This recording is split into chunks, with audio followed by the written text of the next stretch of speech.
Hello, you wonderful people. If you haven't already, make sure you sign up to our Patreon account. The link will be in the description of this podcast, but you can also go to patreon.com/Earthly Delights Pod. For as little as €4 a month, you can help us out and become part of our little community. You'll get early access to all of the pods, and you'll also get a monthly newsletter from myself and Jim. So basically, two monthly newsletters where we'll talk about stuff that's going on in our own personal lives and what we've been thinking about/inspired about. We also are asking you guys to get involved with the podcast. So you can send in questions for our upcoming guests, or you can suggest to us people or topics who you would like us to interview and explore further. We love you.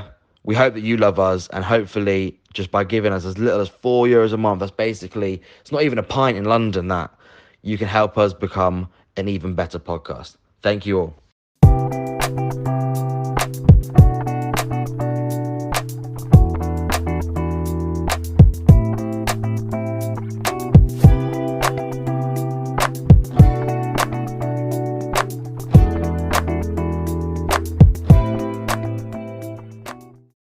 Hi guys, welcome back to the podcast. Today's guest was really inspirational for me and really helpful. Some of the tips and tricks and the rationale that Robbie gave behind his binge eating has really helped me in my own eating habits. And since we've had this conversation, I've actually found my behaviors have improved around food. So I hope that anyone who's listening to this who maybe suffers with binge eating or maybe has an unhealthy relationship with their food can draw some inspiration from Robbie. I think it's almost impossible not to be honest. I hope you guys enjoy this conversation as much as I did. It really has been transformational for me. So without further ado, here is Robbie Tomkins. Hello, friends. Welcome back to the podcast. Today we are chatting with Robbie. Robbie, what's the crack? How are you keeping? I'm very good, guys. It's very good to see you. I'm from Swansea originally, so I know the phrase "what's the crack." Did they say it in Swansea? My mates in Cork. Yeah, because we got the Swansea Cork ferry, haven't we? I don't know if it's still running. Okay. But yeah, so we've got that ferry runs between Swansea and Cork. So yeah, there's an affinity there. The Celts. Fantastic. I didn't know that at all. That's good to know. Yeah, also, thank you for not laughing at my red face today. We've had like the most beautiful day in Ireland, so I appreciate you taking me with some sincere. I mean, as you can see with my Mediterranean skin, Jim, I am also part of, so I'm here for it. Okay, beautiful. Thank you.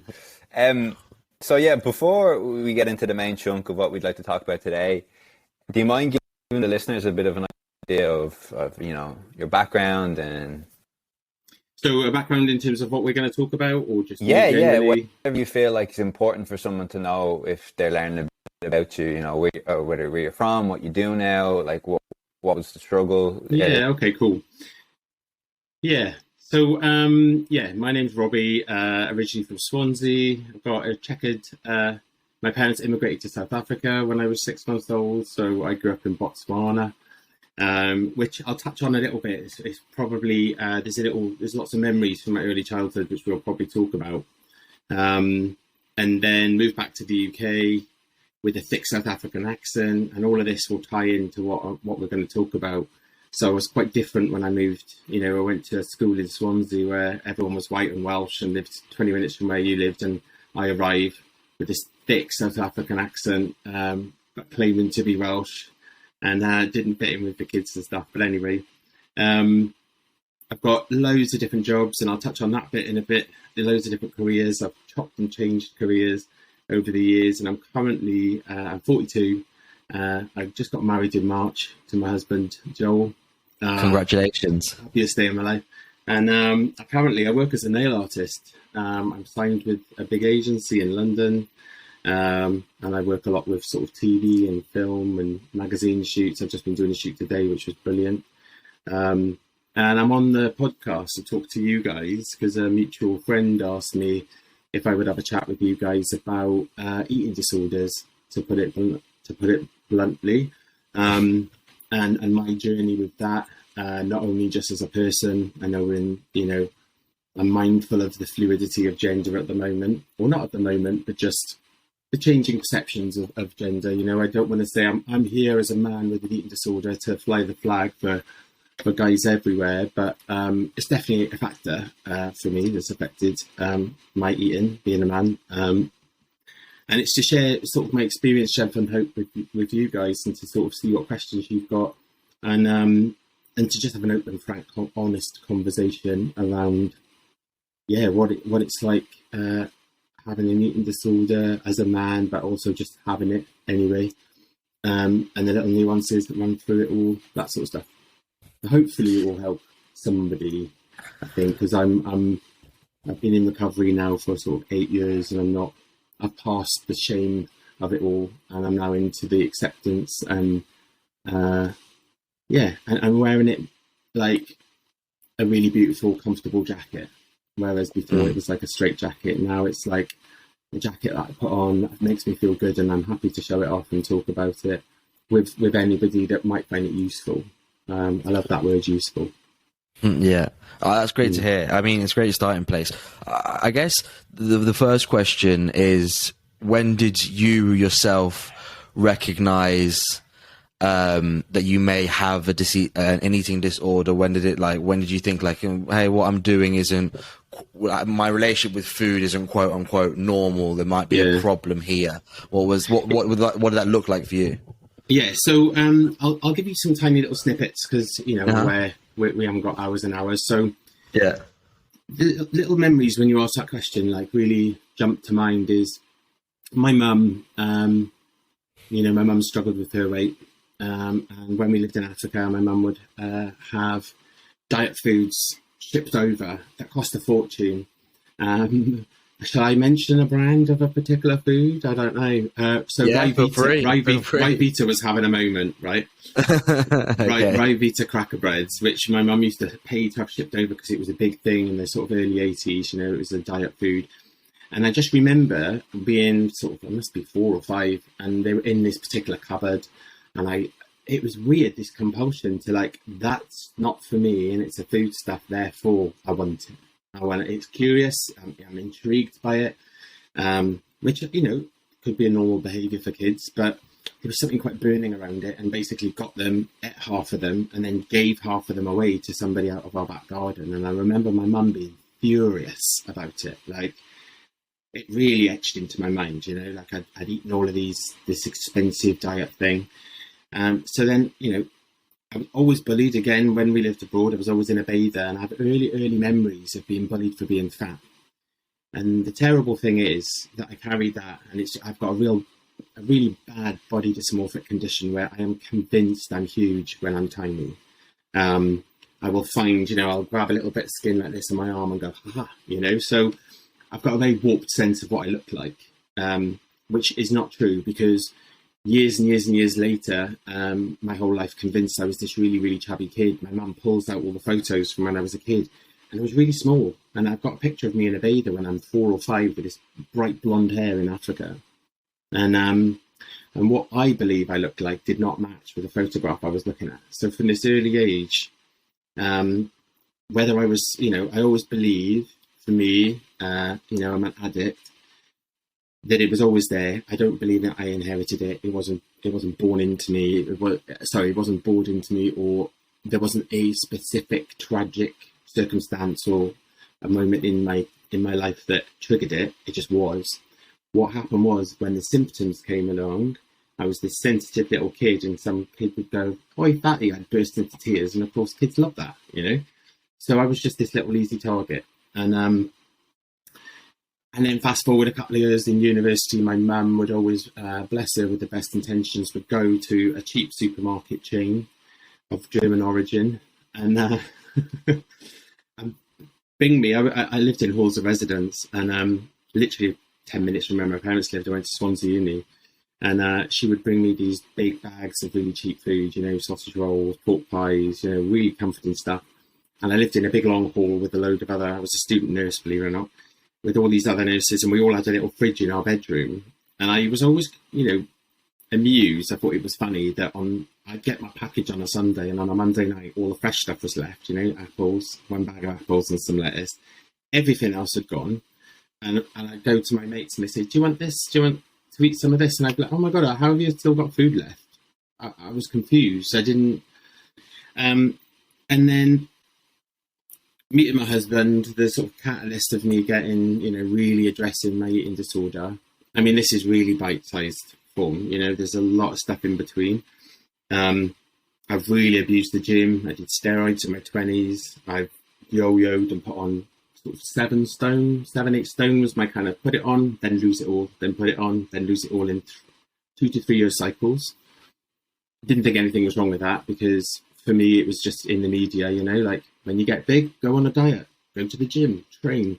I just took hold of that and went to the absolute extreme with it. And then I met my husband 12 years ago, and he's a chef, the irony, and isn't practicing a chef now, works in a restaurant. But the first couple of years, we were together. I was drinking loads, taking loads of recreational drugs every weekend. But there was, I remember a pivotal time as well. I was cabin crew. This is another little moment where one time, in between flights, I ate so much food that I was in so much pain. I was living in Brixton in a big shared house at the time. The volume was so massive, it terrified me. And I thought, I don't know what to do. And I made myself sick once. And it took one time, and my brain went, there's the answer. And I was throwing up for years and years and years, since I was like 23, 24 was the first time. Not because I thought, I'm going to get thin if I make myself sick. It was just the pain was so much, and it was like sitting here, and I thought, I'm going to explode my stomach. I was terrified, and I thought, right, just get it out. And literally the next day, crossed my mind, I could probably do that again. Next day, I could do that again. Then I discovered when I was flying, because I was cabin crew, at altitude, it's really easy to make yourself sick. I was landed. So I was just doing it on every flight. I was eating all the cabin crew food, going to the toilet mid-service. I'd be serving someone tea or coffee. I'd say, I'll just be back in a second, go to the loo, throw up, go back and start serving people tea and coffee again. It sounds insane now, right? But at the time, I honestly didn't think there's anything wrong with that. I didn't believe everybody did it. I certainly didn't think this is terrible, like you need to sort your life out, this is a real problem. It was just a functional thing, like this is what needs to happen for me to feel safe and okay in the world. Get rid of the food, never doing that again. It was painful. I burst some blood vessels in my eye, and people are asking, what's wrong with your eye, Robbie? And I go, that's it, I'm done. And an hour later, this insidious thought comes of, I'll probably do it again now in a couple of hours. It was, whether it be, one piece of chocolate or a bucket of chicken, it either one could trigger me. It didn't really matter. My brain would sort of say, that's bad, therefore this is what you need to do to sort it out. Sorry, I digressed there a little. And then, so I was with my husband, and I was doing this, making myself sick and buying loads of cheap food, and little things, behaviours, I'd finished my PR job. I worked in PR. Again, I've done loads of different jobs, and I'll cover that in a second, like massive career changes every sort of 5 years. And people would say to me, leaving work, oh, we're on the same bus. Should we grab the bus together? And I say, I'm really sorry, I can't. I've got some bits and bobs to do. Because one, I was planning to binge on the bus, and I didn't want to sit with them, obviously, because I can't binge with someone. So I'd make up something, and then I'd go and buy loads of food from a cheap shop, sit at the back of the bus because everyone's facing forward, and just sit binging, with the plan that when I got home, I could just get rid of it. And then sometimes I get home and my husband had finished work early, and I'd be furious because I couldn't do it.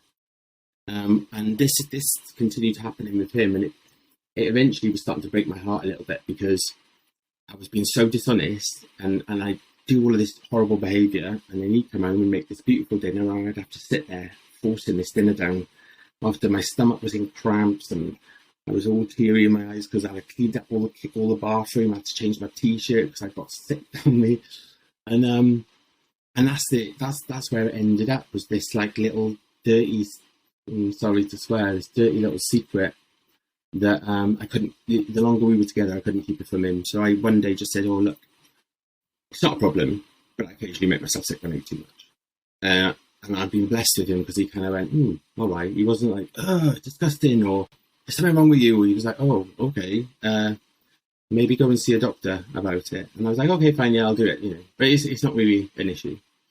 And it took me a couple of weeks to go and see my GP because I was a lot bigger than I am now. And the shame I carried from thinking, you can't be a fat bulimic. It's not possible. So I can't really be bulimic, because I'm really big. And also men don't have it.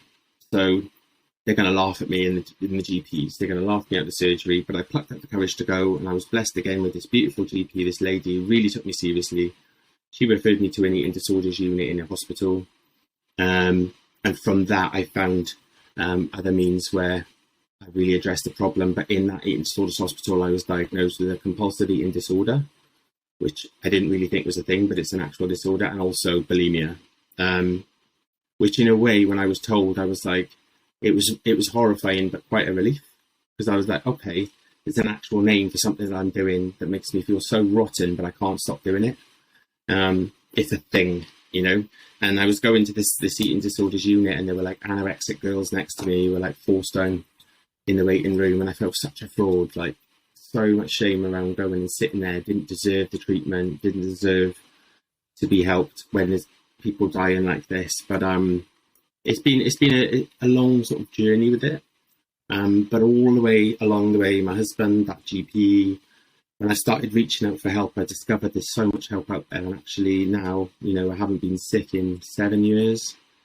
I've eaten 3 meals a day for 7 years, bar the odd once or twice when life gets in the way, and that's cool. And I used to like eat all day, or rigidly keto diet, you name it, Atkins, pyramid training diets, whacking steroids in my ass, trying to control my macronutrients and micro, and I could tell you the calories in a red apple compared to a green apple. It was insane. And now, you know, I haven't weighed myself in 7 years. I don't know what I weigh. And I would weigh myself in the morning, go for a number 2, weigh myself again just to see how much that would have weighed, drink a pint of water, weigh and see what the weight of the water is.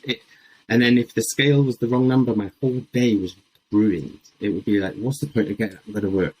I've put a pound on.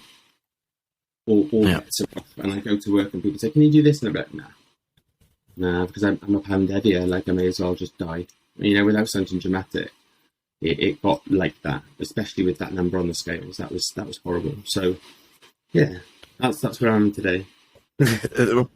Maybe one of the most complete answers I think we've ever had on the podcast. I think we might just end it here. That's it. All done. Thank you, Robbie. No, I mean, I take it back. I want to take it back because you've given us a lot of information there. I think maybe if we can try and go through it somewhat chronologically. So, So I've got a couple of questions regarding the binge eating. Yeah. I sympathize with eating way too much and then like feeling like you said, you're getting the cramps and feeling awful. I never then tried to remedy it with forcing myself to be sick. But a tiny bit of background from my side, some of our listeners might know, but so I'm half Italian, and so obviously food in Italy is just a massive part of the culture, and also it's just like it's a way in Italy. It's just how we show like each other, we love each other. It's like, oh, I'll cook for you, Joe. It's like our most endearing quality, and in Italy it's like the typical stereotype. But well, at least in my case, it was true. Is that like, you know, you're eating, you turn your head, and then bosh, it's another. Like your plate's full again. It's as if you haven't touched it, which you don't complain about because the food is beautiful and it's lovely and it's all homemade and all the rest of it. But also, I then had like an old-fashioned dad, and you know, who lived through poverty when he was younger and stuff like this, and he's travelled a lot throughout the world, and he's seen real poverty, and so he would never not let me finish a meal. Like that was not you finish what is on your plate.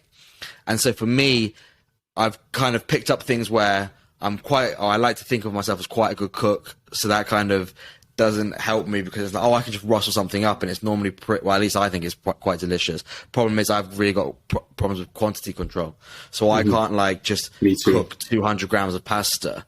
The box is 500 grams, so I'll empty the box, and then in my head I'm like, okay, yeah, but it makes sense because you're making the sauce for it, so whatever. But then you can portion it out, but that doesn't happen because then I'll eat it.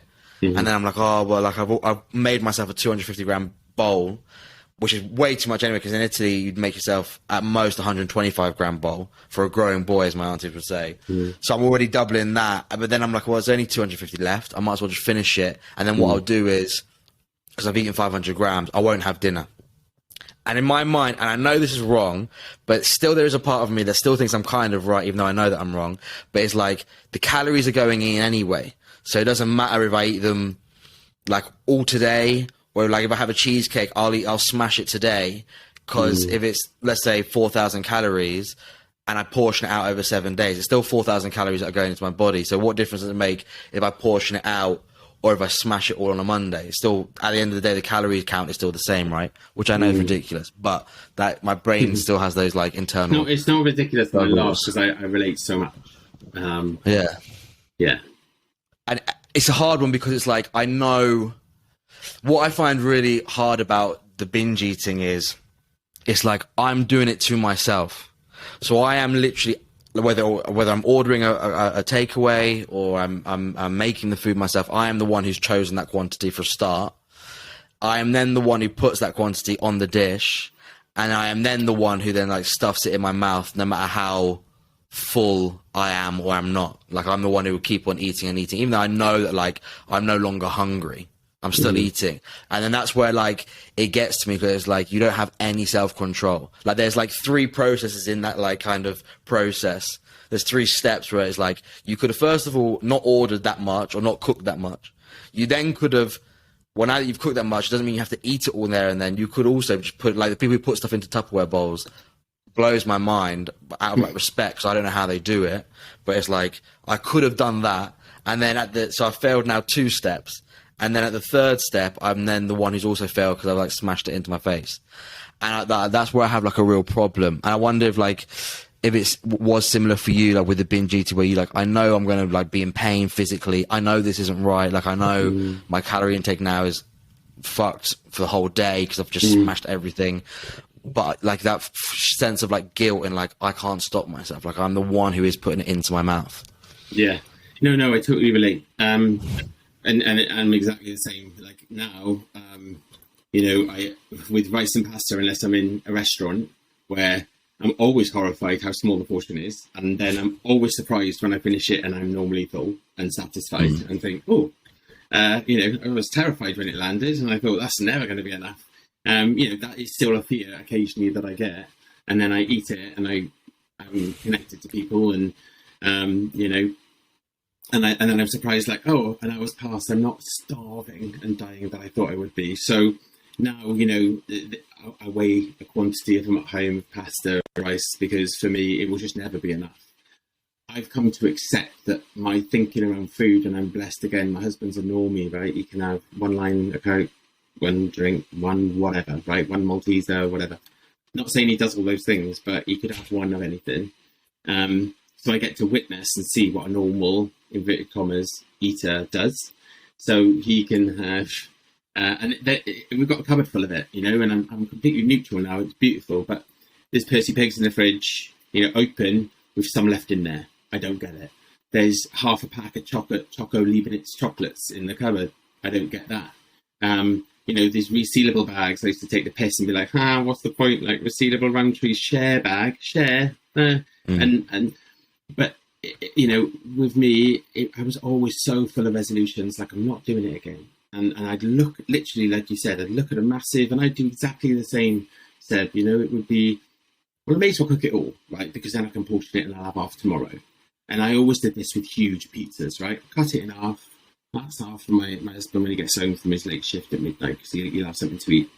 Sit and eat half, watch TV. Within about 2 minutes, my brain insanity is like, tell you what, I'll just nip off like an 1/8 of it, because he doesn't need a half a pizza. I just have an 1/8 of it. And then it's trick back until I finished it all. And then I think, well, I haven't told him, thank God, so he's not expecting it. It's okay. And my brain would figure out every single excuse.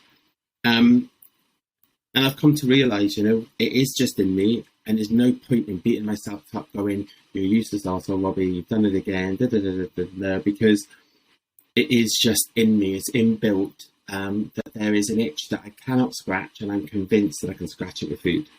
And I will keep going, and then it doesn't. And don't get me wrong, it does work for a tiny bit. Otherwise, I wouldn't do it. It works for a little bit. I go, oof, and there's a sense of ease and comfort for a tiny bit. What I found over the years was that window was getting smaller and smaller, and that scared me. Before I'd have a binge, a good hour or 2, I'm like, there, calm. And then I was binging, and it was like 10 minutes later, like, oh shit, I'm anxious again. It's just, I don't know, I'm going to have to buy some more food or something. And this window was getting really small, which kind of forced me then into addressing it and seeking some help, because I just tried everything inside me, all my self-will, willpower, don't do it again, trying to remember how bad it was last time and putting it into practice this time, buying the Tupperware, not buying the food, clearing my cupboards out, buying weighing scales, all of the little things that I watched other people talk about at work, and I'd be like, well, they do it, let's have a go. They never seem to work.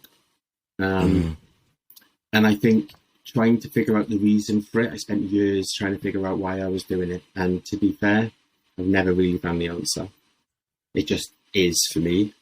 And I'll try and say that all the way through. This is just my experience. Yeah. And, I would say to anyone listening, take what you want and leave the rest, if any of it is useful. Because I think, whilst I totally identify with you, Seb, that there might be different reasons, there might be different underlying things. But I think, for me, the food is a symptom. There was a lot of stuff going on underneath, because it was never about the food, if that makes any sense at all. Mm-hmm. Yeah, and the other thing I liked, so you'd like deal with, like you said, like being bullied or being picked on for being like fat, and you had like this image of yourself as like, I've just always been the fat kid, like, do you know what I mean? And when you were saying that, I was like, oh God, preach it to the choir. Because like, so I went to boarding school, and like I'm the nickname so I actually love boarding school, so it's kind of bad because I'm now going to make out like I'm going to fit into all the stereotypes of like, oh yeah, here's another horrible boarding school story. But apart from this, I love boarding school. But so you're obviously living with people, year 7 all the way to sixth form. And when you join in year 7, it is quite intimidating because like sixth formers look like giants, like these 18-year-olds. You're like, oh my God. And they were quite brutal. Like, it's just kind of the way of the world. Like, you just had to get through it. Like, they would like physically bully you and stuff. But you were just like, look, this is just how it's gone on for like, it felt like centuries. It's just the way of the world. And if you were unlucky, they would like give you a nickname or whatever. And like, my nickname was Pudding. So like, even if you just walk past their room, which you might have to do to go to the toilet, they'd be like, pudding, like that. And mine was, I don't know how old you guys are, but there was a Saturday night TV show with a character called Mr. Blobby, which rhymes really well with Robbie. So I was all the way through comprehensive, and it was on telly, Mr. Terrible. Blobby, the big pink. Do you remember, Jim? Or Mr. Blobby. Yeah. It was just it was a guy in a big pink suit, and it was this Noel Edmonds show on a Saturday night, and he'd run out and like push celebrities over and all of this, and he was a big pink kind of with yellow spots on him. But yeah, I relate. It was horrible.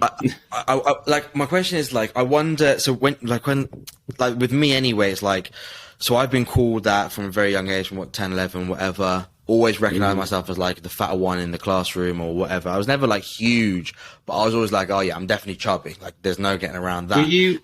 Now, like I do look back on photos, like you were saying, and it's like, I can vividly remember like being able to do the truffle shuffle and shit like that. Yeah. And it's like, so I must have been chubby, but then I look at it and I'm like I look at how the t-shirt falls on me. And I'm like, there isn't a belly there. But I can, like, in my head, it's like, I know for a fact there was one. But obviously the photos tell me something different. But what has happened, I think, over the years is I've, like, internalized that personality.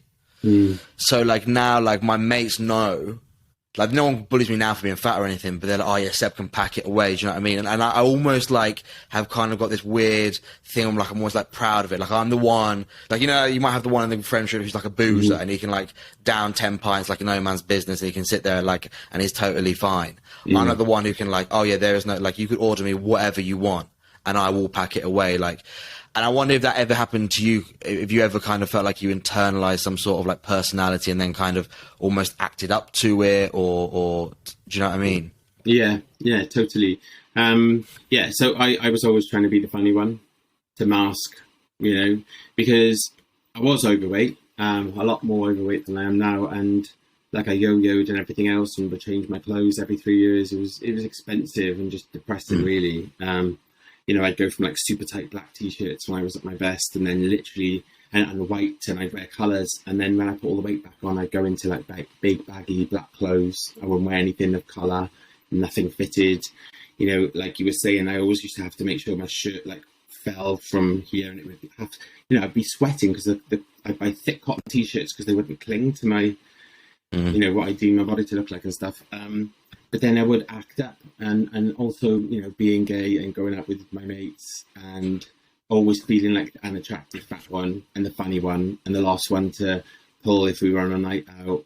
that's not a gay thing. I'm sure that's universal. It would be, I'd put on a show, so I would try and be hilarious. I'd be the one to buy everyone drinks and do the drug run and buy everyone drugs, and and I did the same. I wore the Pizza Hut buffet thing like a badge of honor. I'd go with my mates and they'd be like, "Shit the bed, look how much you can eat," and I'd be like, "Hey," and it was all just like, when I look back, it's so sad, because I was just so scared of letting people see me, and convinced I was such a terrible person and a piece of shit and not worth anything.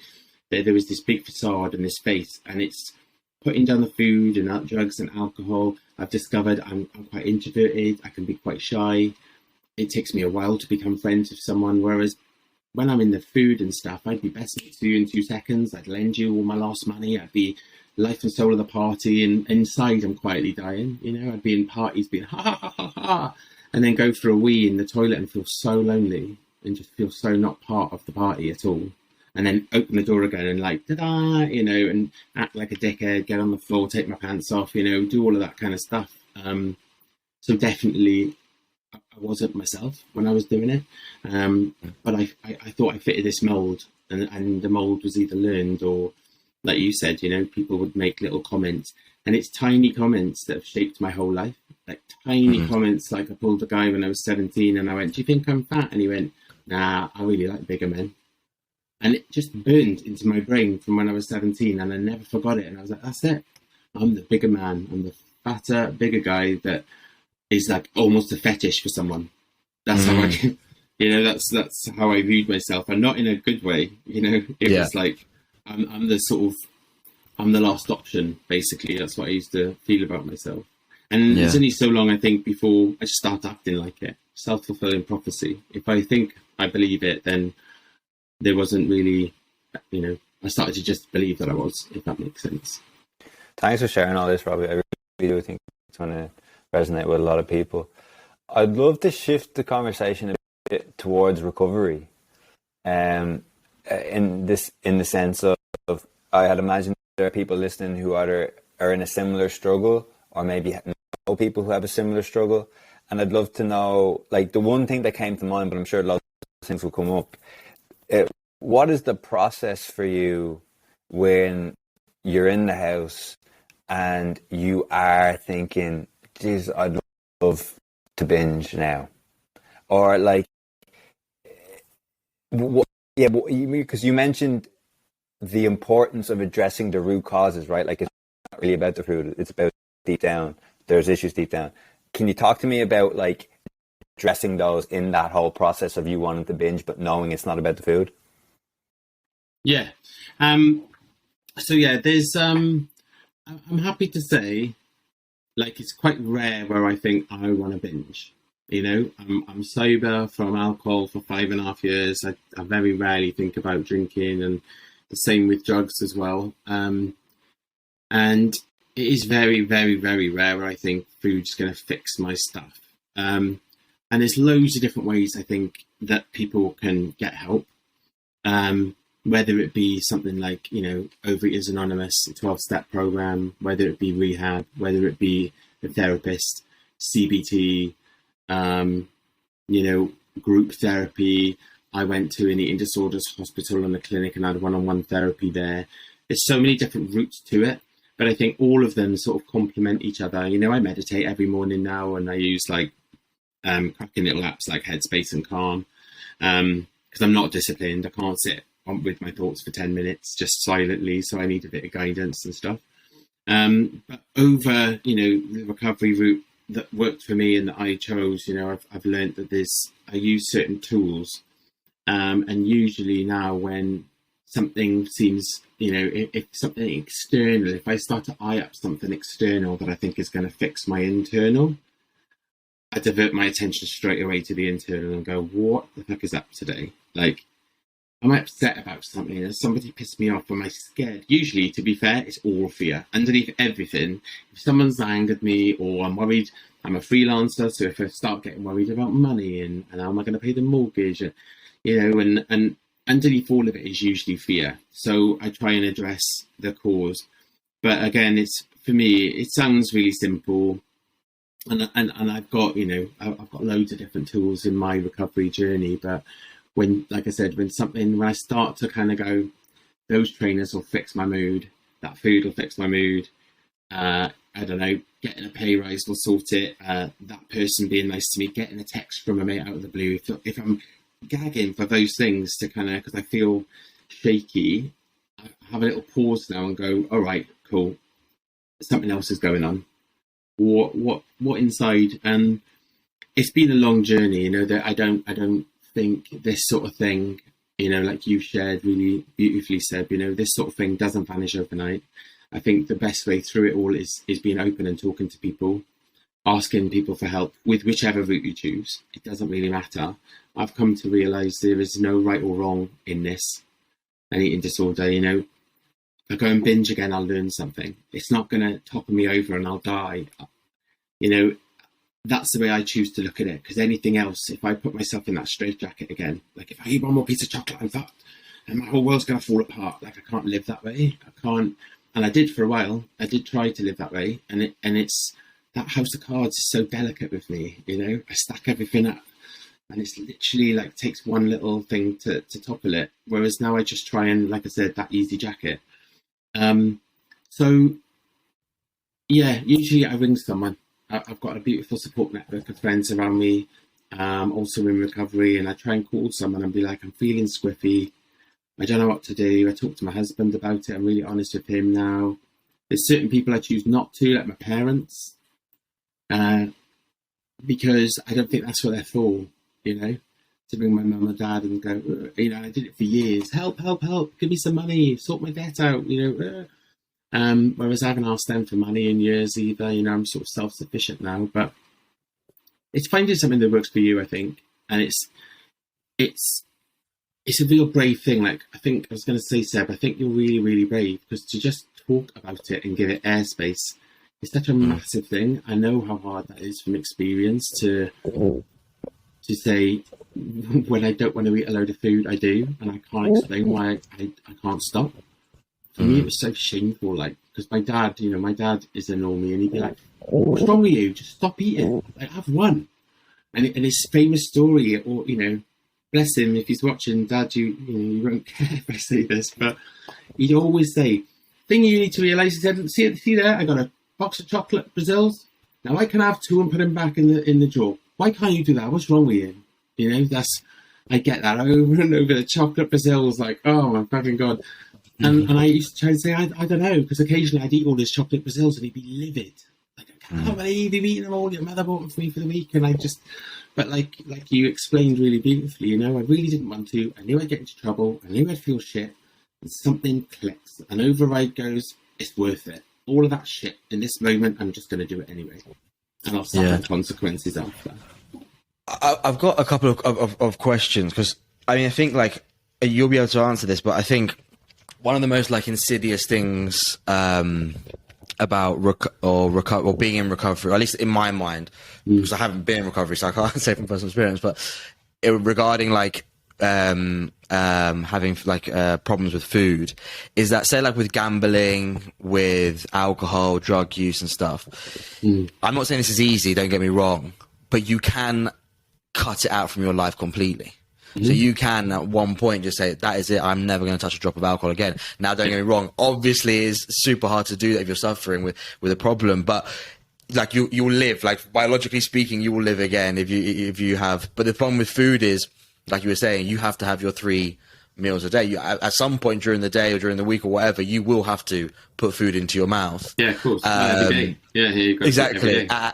And I think that that's the like, I think what people who are maybe struggling or find like really hard, because it's like, see, for me, I don't have any problems with like alcohol. I've never had any problems with drugs. I'm a bit it's really weird, because like in that sense, I'm like kind of maybe your husband, in the sense of like, I've done drugs, I've tried it, and I go, yeah, that was cool, nice one. And then that's it, just never again. No, ticked it off, I know what it's about, don't need to go back there.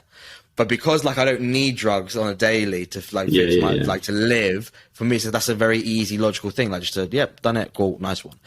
But with food, because I have to do it, and like tomorrow I'm going to be in the same battle, because I know that I have to eat, obviously. But then it's like, well, what do I do? Do I have a nice normal day, or do I smash myself with food up until midday and then like go on a 16-hour fasting thing? Do you know what I mean? To compensate or whatever. And I wonder, like, with you, because obviously you've got those parallels. So did you like suffer with that? Was that hard for you to be like, okay, I'm kind of dealing with like alcohol abuse, and that's one thing, and now I'm dealing with the food one, and it's a completely different battle. Yeah, it's a really good question, because I am I'm sober as well, but I can clearly say I am sober today. Yeah, it's like you could tell me, Robbie, you are sober today. Have you had a drink? No, then you are sober. But you can't tell me if I'm saying, the word I use is like abstinent, so you can't tell me, only I will know. Because what might work for me, Seb, might not work for you. 3 meals is something that I do because, it was a bit of a no shit Sherlock. It was like, why do I want to add, and it works for some other people. Why do I want to add snacks and bits and bobs? Because then I just increase the amount of times I'm faced with the gauntlet of, what's it going to be? What time is it going to be? How much is it going to be? How much is it going to weigh? That conversation. So I, cut it down to 3 meals initially. And, I had some help from different sources, and it was identifying for me, like, again, it sounds really obvious, but it was like, there's certain things that when I eat one thing, like, personally for me, I don't binge on carrots, right? It's just, I can have some, I can give or take it, not really. There are people out there that do. So again, just to keep caveating everything, this is my experience. But you put a Ben & Jerry's chocolate cookie core ice cream in front of me with 1 spoon, and I can categorically say the minute I have 1 or 2 spoonfuls of that, I'll finish it all, despite my mind saying, leave half, leave half, leave half, leave half. Oh, it's gone. It does something really, really different with my brain. And it was working through what does that to my body and what doesn't. And trying to, lots of different tools again, trying to be mindful, trying to sit at a table when I eat, because another thing for me was like, get music on, watch the telly and put food on my lap. It's like total sensory deprivation. Like, I don't know why watching TV and eating, it's like fucking sexual. It's something about it, that just heightens the pleasure of food. And then I look down and it's gone and I'm devastated. I'm like, I haven't even noticed I've eaten it, shit, So one of the things I try and do is like sit at a table and register that I'm actually eating. And I have a rule of 1 plate of food. And initially in my abstinence, it was like a plate of food, but I couldn't eat 3 meals a day initially. So it was being gentle on myself and going, try the 3 meals thing. Oh yeah, it's really big. And over time, trying to figure out what sort of trigger things were there for me, and you talked about rice and pasta. That's definitely one for me. It will never be enough. Now there's a load of other stuff that I use, and loads of other tools and support networks and things. And it's really important, we discussed it before. I don't want to say exactly what I did because I don't want to influence anyone's decision and route or path to their own recovery. And there's loads of different routes. All I would say is like, just start trying to talk about it with people and just get honest, because when I was honest with myself, all the bullshit, half my brain is selling bullshit and the other half is buying it constantly. That's okay. Oh, is it? All right then. Yeah, don't worry. It's fine. Oh, okay. Yeah. Oh yeah, everybody does that and throws up a pizza. Oh, do they? Oh, yeah. This is all internal, mind you. It's not, but when I'm really honest with myself and when I really sit down, I can go, yeah, a tub of ice cream isn't going to work for me, but I'm kind of safe with this type of food. And it's, some people, commit food plans, dietitians are wonderful people. They usually will have a really good grip of what a normal sort of food plan looks like, and when I sort of meet new people on my journey who are brand new to it all, I suggest like go and see a dietitian, because what will work for you, Seb, is not going to work for me or Jim. We've got different bodies, you might not, like you said, I still find it hilarious when you said, try drugs. I went, literally the first drug I took drugs forevermore until I stopped doing them 5 years ago from when I was 16. It just was like every weekend, and that's the difference. But just go out. My suggestion to anyone listening: go out and fact find. Get as many facts as you can. Google eating disorders. Google I can't stop eating. Google whatever it is, and collect loads of information. And one thing will pop up and you'd be like, oof, that sounds like it could work for me. That sounds like my tribe or my vibe or whatever. But yeah, I did loads of Googling initially. It was terrifying. And then years elapsed because I didn't want to address it. I also wonder, Robbie, and it's funny because you said like, "Oh, I'm really brave for like giving this the airtime," but like in reality, it's probably the first time I've actually spoken about it in open. Like I've mentioned little things to Jim here and there, probably like giving him like little, and that's why he kind of obviously got onto this. But like I haven't we've never had this conversation. I've never really had this conversation with my girlfriend. Like I'll say, "Oh, look, now we have to be, we have to be good now. We can't like no more." But I don't really go into like the depths of it. But one of the things that like I suffer with is that I feel as if my eating habits and the amount that because I in my relationship I'm the one that cooks. I really enjoy cooking, and so I feel like I've influenced my girlfriend's eating habits now, and so like I feel like, oh, see how she's eating there, she didn't used to do that, like that's because of me. Like exactly see the quantity she's eating. My other half. So I would go to the supermarket and go, "We're getting pick a mix." Then he'd go, "I'm not really that bothered," and I'd be like, "Yeah, come on." And I'd pack 2 massive ones, and he'd leave a bit watching a film. I'm like, "Come on, eat it," because I just didn't want to be on my own with it. I didn't want to be. Yeah, it's like the problem with me is it's like now it's like I don't know, because you don't want to I'm by far I couldn't call my girlfriend fat by any stretch of the imagination. But like we both put on weight, but I'm like, see that weight that she's put on, that's not because of her. Like that is direct. I feel like it's directly my influence. Like as if, what if she I was would with say Jim, is that, you know what I mean? I feel like, oh, she would have been how she was when she first met me, and not how don't get me, I'm not like Louise, I love you. Like she will listen to this and she won't get offended. But it's not as if my girlfriend's now huge or anything. But like even if it's just like 2 or 3 pounds, I notice because like you said, we're hyper vigilant on like how our bodies change and how we compare to other people's bodies as well, right? And so like, I'll notice like the smallest change, and I'm like, see, that is like, and I'm like, I need to fix myself, because not only if I fix myself, I'll also then make like not that my girlfriend's unhealthy, but I'll make her healthier. I'll return her to how she was before she was with me. Do you know what I mean? And I wonder if you've ever kind of gone through that or like felt like that or. Yeah. So my mum is also in recovery now. And this is just my experience, strength and hope, everybody, your girlfriend's an adult. She has a choice to make. And in my experience, it was my ego that had me believe that I had the power to make my husband eat something, and similarly to stop him eating something. And I don't. He's an adult. He can make a decision. I can put all the food in front of him. If he's going to eat it, it's not my fault. I can't force it down his throat. But my ego would have me believe, and recovery for me has been a level in my ego, essentially. In a nutshell, it's getting rid of self-will and my ego that's convinced that everyone's looking at me, everyone's talking about me, everyone thinks I'm fat. If someone laughs on the tube, they're laughing about me. But similarly, that I can control and manipulate the world around me so I feel safe. Therefore, my suggestion, Seb, is like, let yourself off the hook. Your girlfriend's a big girl. She can decide whether she wants to eat or not. It's not your job to get her, For me, recovery has been a really, really, at times, a selfish action. And it's taken years to understand in a really good way. Once I focus on my stuff and my side of the street and my food and my attitude and my recovery, the ripple effect out to my family and friends has been phenomenal.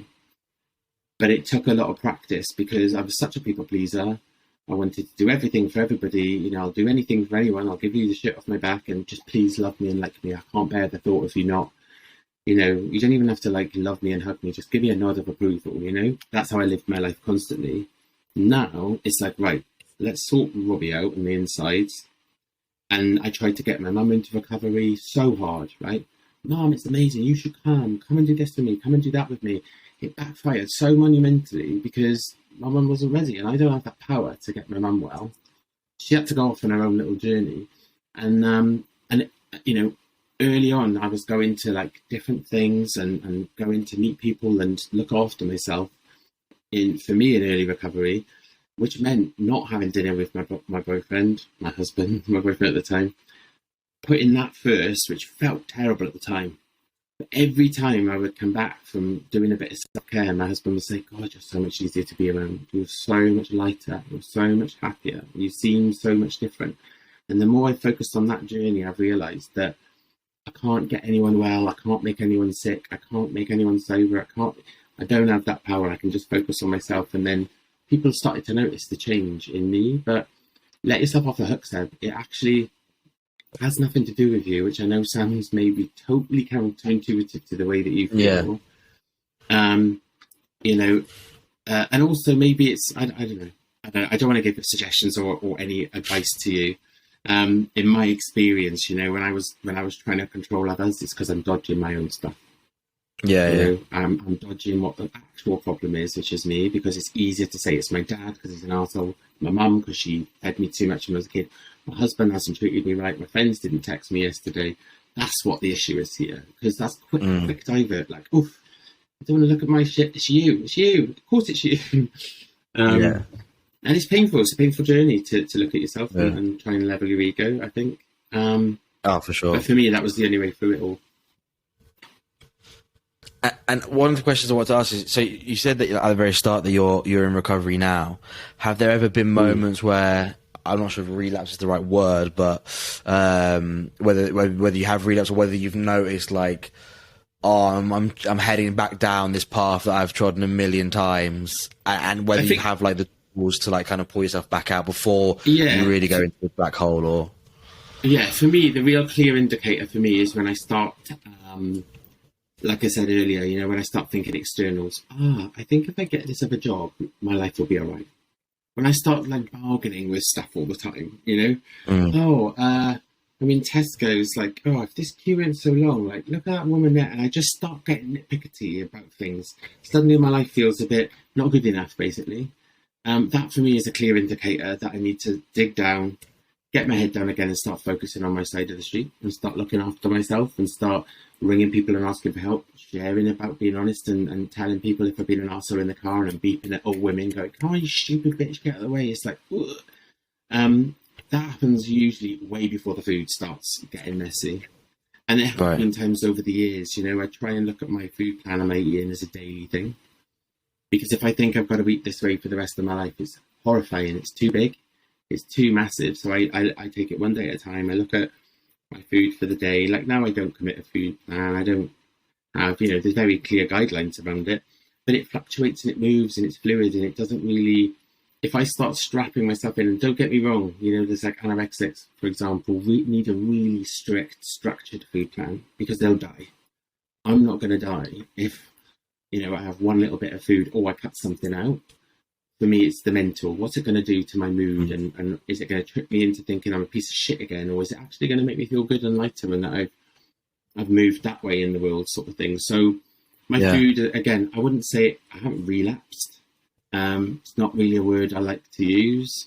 I think I've learnt some stuff. Occasionally I've, and we're talking a microcosm of what I used to eat before, but occasionally my dinner will just be a little bit big and I sit watching a movie and I just feel a little uncomfortable and I go, whoa, that wasn't cool. Like, and then I start looking at what's happened in the day and I'll ring a mate or something and say, something's a bit off kilter, what would you suggest? And that's as much airtime as I like to give it, because the days of battering myself for eating something or feeling a bit full, that didn't work. I did that for years.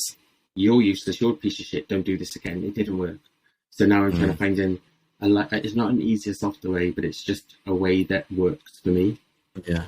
So is that like one of the main questions that I have that is still like standing in my head is like you were saying, like if you think about, oh my God, if I have to eat this way for the rest of my life, like this is just unbearable. I can't, like it's just too massive. I can't do this. So I have to do it on a daily basis, which makes complete sense to me. The only thing that I like, so when you, for example, like you said, like pasta is one of your weaknesses, or when you have like a craving, whatever that may be, is the way that you decide whether you can like give into that craving. Like, why am I having that craving? Is it simply because I haven't had a chocolate bar I haven't had like a, whatever it is, Kit Kat for 3 months, and I just really fancy a Kit Kat and I'm allowed to give myself a bloody Kit Kat? Or do I want this Kit Kat because like some person has made me feel bad about myself and now I'm kind of delving into like, I feel like a piece of shit, blah, blah, you don't deserve good food, blah, blah. And then if that's the case, right, steer clear of the Kit Kat this time round? Is that how like you kind of delineate between like, okay, I can give myself this treat, or this time no, it's not actually a treat, I'm trying to like self-medicate almost? Yeah, I think you've nailed it there, right? And again, I've done a lot of work on myself for this, so it's really not as easy as me saying to you, Seb, do this today and you'll forever. Yeah. For example, my early abstinence, you know, pizzas for me was like it was like, again, a no shit Sherlock. I binged on pizzas so much, they just did not work for me at all. So one day at a time, I easily said, you know what, that's on my kind of list of things that I just know isn't working, along with Ben and Jerry's and packets of Haribo. It was that simple initially. It was like, those for me are very clear, you know. And then a couple of years later, I was out with my husband, and he was like, oh, I'd love to go to Pizza Pilgrims in Soho, right? It just opened, and he's a real foodie, you know. And there was just a point where it was like the planets kind of aligned, and it was like, it would be a normal thing. There's one portion there. I didn't plan this. I didn't come out specifically for it. I've not sat for 3 days thinking, oh, I'm going to have a pizza. And I had one, and it was fine because my motives were, we're out having dinner. There it is, right there. And he said, can we have it? And I just went, oh. And I checked it in again with some of my recovery buddies and was like, I don't know what to do with this. And somebody just went, try it. What's the worst that can happen? And I sat down and it was fine. Fast forward a couple of years, and every now and then I'll start my day and I'll have a bit of a crappy journey into work and everything. And then my husband's working that night, and it will cross my mind at 10 a.m, get pizza on the way home. And then I'm thinking at 11 a.m, what that pizza's going to be? Should I go to Sainsbury's or Tesco? And then lunchtime, I'm like, oh, lunch looks a bit shit. I can't wait for my pizza tonight. And then I'm on the tube, it's 4 p.m, and I'm like, oh, this is going to really scratch it. And then I'm in the supermarket, and I'm like, what the fuck? Like, you've been chatting in your head about pizza all day. This is not the time to have a pizza. This is not like, it just becomes quite clear to me when I start negotiating, because normal eaters do not think all day, shall I, shan't I have a pizza? They just don't. They'll say, I'll have one for dinner or I won't. And when I start the bargaining and the narration starts, shall I, shan't I? Is it going to work for me this time? You know, that was explained to me as well, you know, by loads of, you know, my lovely friends in recovery of, you know, if you start that negotiation process, then it's something up. It's not, you know, because if it was going to work for you, there's no thought process about it. I just have dinner. I don't know if that makes any sense at all. But it's, no, yeah, it's it makes motive, a lot of sense. It's motive for me. I think anybody, if you're thinking about like, oh, I really want this now, if you pause for a second and say, do I want it because somebody's offered it to me and I've taken one and it's just a part of the day, or do I want it because I want it to do something else? It's not just a chocolate bar anymore. It's going to do something else, whether it be a line of Coke, a pint, you know, a slab of chocolate, you know, family-sized bar of Galaxy, and I put it in the fridge because it lasts longer, because it snaps, and all of that little things that I do with it. It's not it for me, you know. Yeah, I hope that helps. It's such a big topic that there isn't really one route to it, but for me, that's what really helps. Like at the pizza scenario, because occasionally it happens. I start going, I'm going to get one. What's it going to be? What's that? Should I get? No, yeah. That makes complete sense, and actually, like I said, we can only speak about our own experiences, right? But hopefully, our own experiences echo with other people's. And for me, like I've never thought of it that way, which is why then I always find myself stuffing my face, because I've never had that like moment of like contemplation of like why. But like you say, like, I will wake up and I'll be like, oh, I'm gonna cook myself like X, and then whatever it is. But I've never gone like, why am I like so desperate, and like why have I been like waiting for this for like 2-3 days? So do you know what I mean? Like contemplating in my head, do the same stuff. I plan a binge for like days. Yeah. I'd be in work and I'd meet friends, and that whole time I've got it in the distance. I can just touch it. The way like for people who are listening who maybe can't understand and who are lucky enough not to have any problems with have a healthy relationship with food, the way I would explain it is like, it feels very similar. Not that I'm massive with alcohol, but that the odd time that like, oh, I'm going to go out and see my mates I haven't seen in a good while, and we're going to sit in the pub from dusk till dawn and like just get, do you know what I mean, have a nice time, but we know we're going to get on it.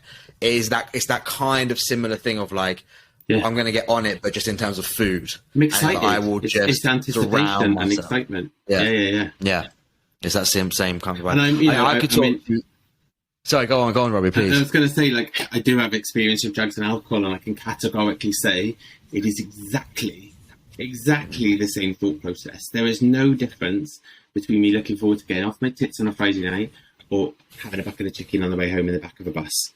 And that's, for me, when I addressed one thing, I could see the pattern in so many other little things, and I couldn't dodge it anymore. I was like, oh, because that food was my first thing I sorted out.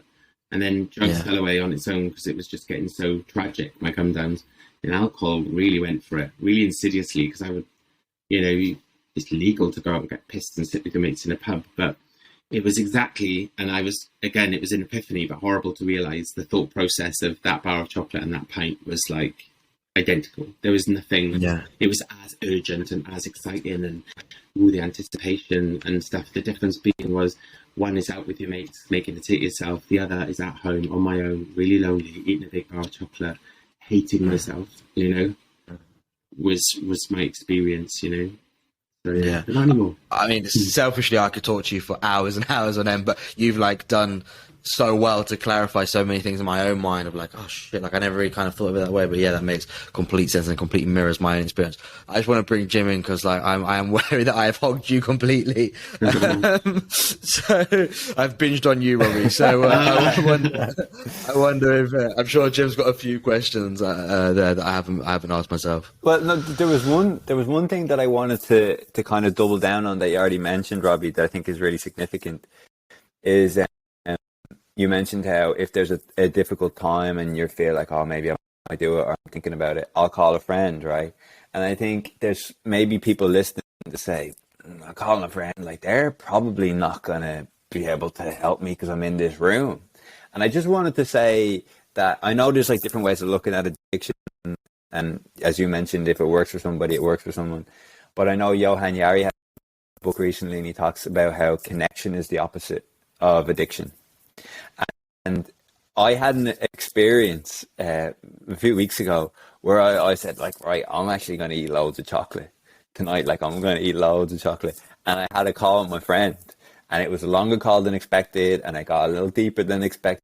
And then I got off the call and I just said, there's no desire to binge. Why am I binging here? Like, I'm kind of higher on connection. I'm higher on life than...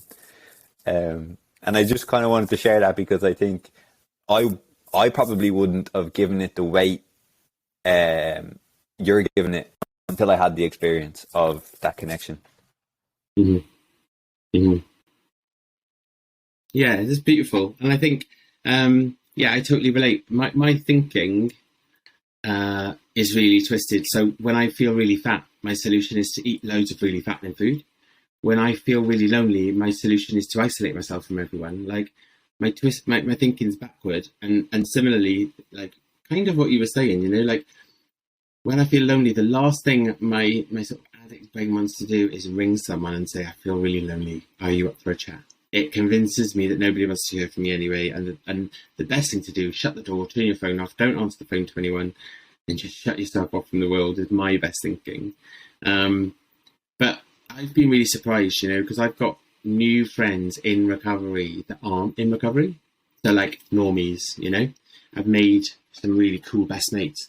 One of them, my mate Michelle, we go skating together in Hyde Park. I've got these cool Bauer quad skates and she's got inliners. And she drinks and she's normal and whatever. Normal, sorry to use that word, but doesn't have any issues with anything.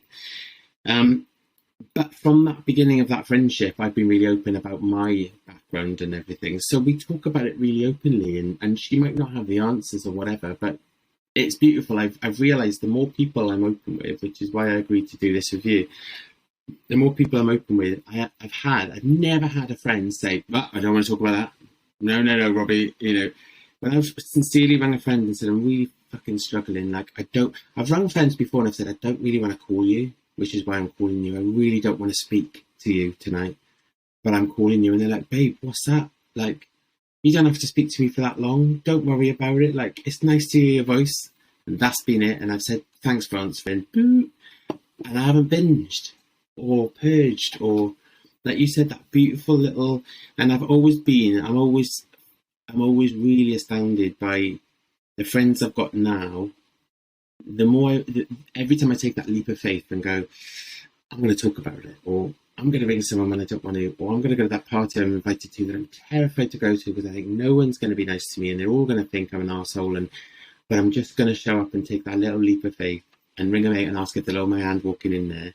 I'm always astounded by how it all kind of works itself out, and way better than I could have figured out. Like my solution, I'm aware very vividly, my solution, if I don't keep on guard, will always be to shut myself off from everybody. It definitely is not to do a podcast. My best thinking before recovery is not to come and speak to you guys and be visible and be honest. It's like terrifying, no way.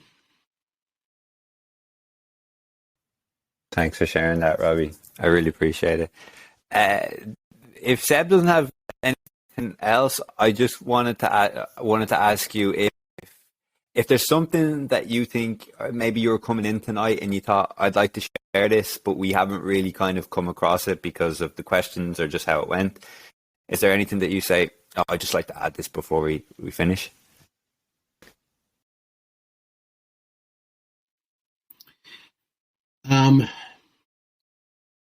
Yeah, again, just to sort of say, if you totally disagree with everything I've said or you think I'm talking bullshit, that's fine. It really is. It's cool. I've done a lot of work on my ego, so I know it sounds nonchalant maybe, but I don't care. It doesn't bother me too much. I don't know if that comes across the right way, but in the most loving way, I'm not consumed by what people think of me anymore. But if you are struggling, and like I said, the best thing to do is just get on and Google it. And that's not me saying, ring all your mates and tell them you're binging and purging, and just tell all your family and everything else. The tiny thing is just start getting your facts. Go out on your fact-finding mission. And if you find nothing, brilliant. If you find one thing that leads you somewhere, brilliant. And if you find a load of stuff, get it all together and just sit with it for a little bit and see which one talks to you. But try not to do it on your own. That's probably the one bit of advice I would give. I don't think I've really given advice throughout the whole thing. I'm very mindful not to say, Seb, I think you should do this. And, Jim, I think you should tell your listeners that, if they follow this program and they follow this therapy, they'll get well. But what I would say is, like, in my vast experience of being out there trying to fix myself, it didn't work. And it was so lonely and so hard. It was such a hard job to try and fix myself. And I never did. So it's you're not alone, and maybe just get on Google, get some facts together. And I think, there's a lot of help out there. There really is, for guys, overeaters, anorexics, binge eaters, gym addicts. There literally is something that will address every single specific. Because we've talked about overeating, but it's got so many different faces for me. Like the gym, I had the six-pack and the chest and the steroids and everything else, and I was still convinced I was really fat. So that didn't work. I had a vision of what I thought, if I look like this, I'll be happy. And I got that body, and I've got photo evidence of it. And I was so desperately unhappy that it was almost like, oh no, right, find something else. So yeah, I wish everyone like the absolute best. If you're struggling, just listening to the podcast, I think is it will start that ripple effect I talked about. Yeah. God bless. Yes, thank you so much, Robbie. And I know it took a lot of courage for you to come up and agree to do this and really share what you shared. We really appreciate it. Thanks so much. It's been amazing.